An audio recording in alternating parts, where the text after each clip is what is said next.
it happens. But I usually start out things with a joke, just to, kind of, so people can laugh at the very least. And I'm gonna laugh too, so hopefully it's funny. But I have a lot of teaching jokes, so I guess I'll go the way of math. Why is the corner always hot? Because it's 90 degrees. Because it's 90 degrees! So you know that one. Sorry.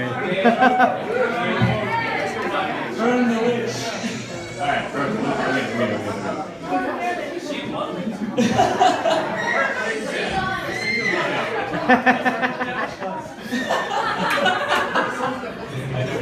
I'll find more. All right, we'll get to the speech. I wrote this on my phone. On paper. It'll be so much cooler. Got it.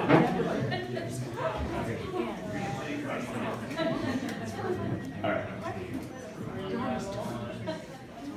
I got you. I got you. It's a ubiquitous saying that is often heard between close friends in contemporary America. Urban Dictionary relates it to the phrase to longer expressions such as, I got your back, I understand you, or I support you. Atlanta-based rapper and entertainer Andre 3000 goes as far as say, we got your back like chiropractic. On EGK's 2007 hit, International Players Anthem. But to allow someone to really get you can be a trying process, especially because sometimes it's hard to trust others to understand you fully, to keep your heart while playing your part. So, I'm going to let you guys into a little bit of a secret. When I first met Dan, I didn't like him. I didn't like that we both came from the bigger public middle schools in Washington, or in Seattle, to go to the private Jesuit high school to better our chances to get into college. I didn't like how content came easy to him in our classes together, such as Algebra 1, Mr. Zipsy, Spanish 1 in Center Cafe, and Physical Science with Mr. Mesa.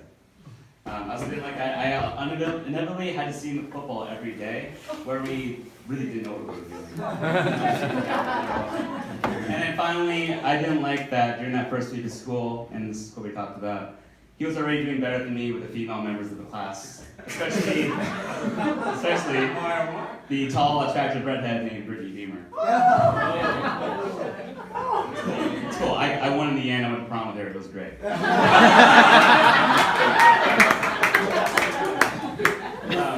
But what I failed to understand, however, was that Dan and I actually had a lot in common. In the same way that a youngest brother really doesn't see the love in front of him, it took me to realize that Dan wasn't sort of a evil, better Gabe.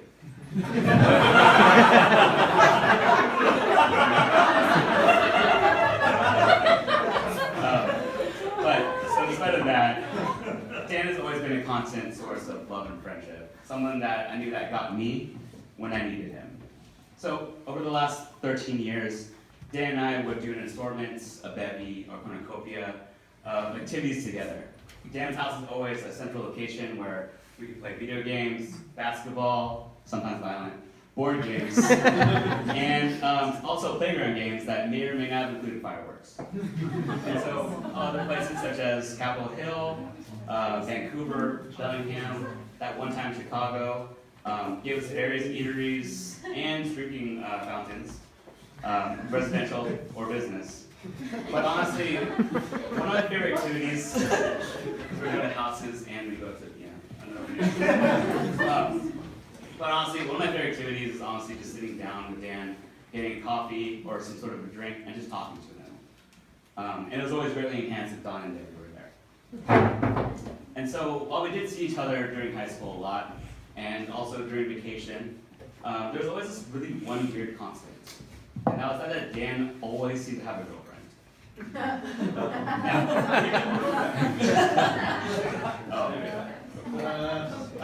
happened. So, now I'm not saying that Dan's an ugly dude. I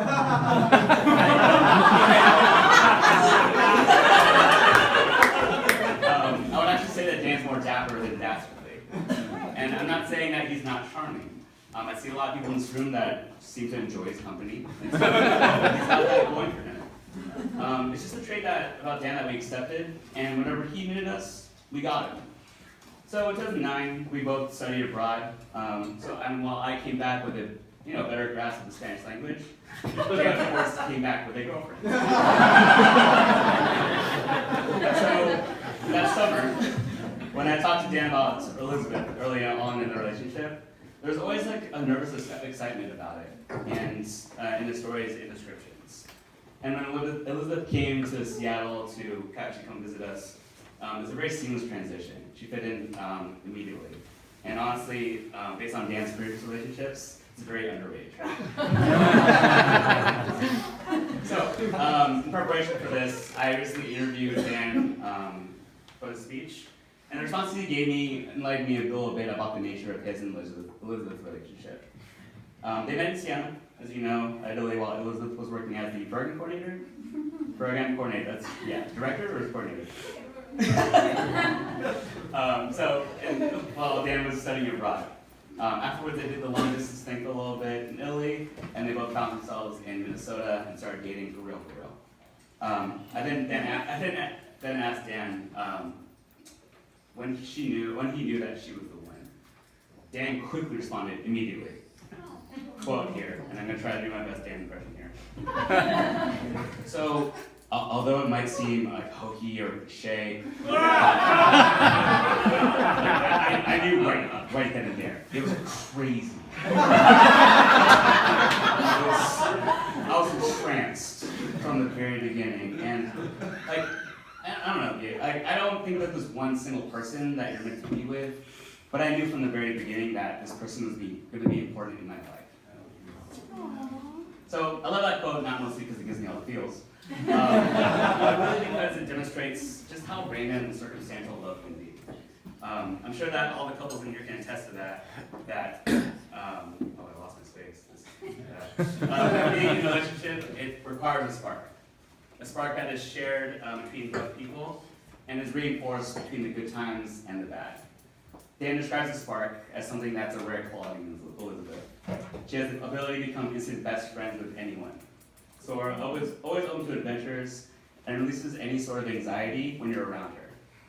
I can attest this as well. Because when she's around, she makes you like yourself more. So I too have encountered this in every interaction I've had with Elizabeth. And it's something I too really appreciate. So all of this brings us here today, where we get to celebrate these two magical people in this magical place.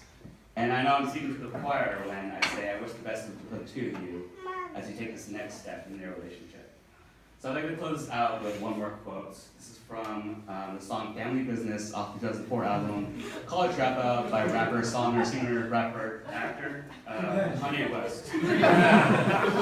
When he states, "I feel like one day you'll understand me, dog. You can still love your man and be manly, dog." So, I love you, bro.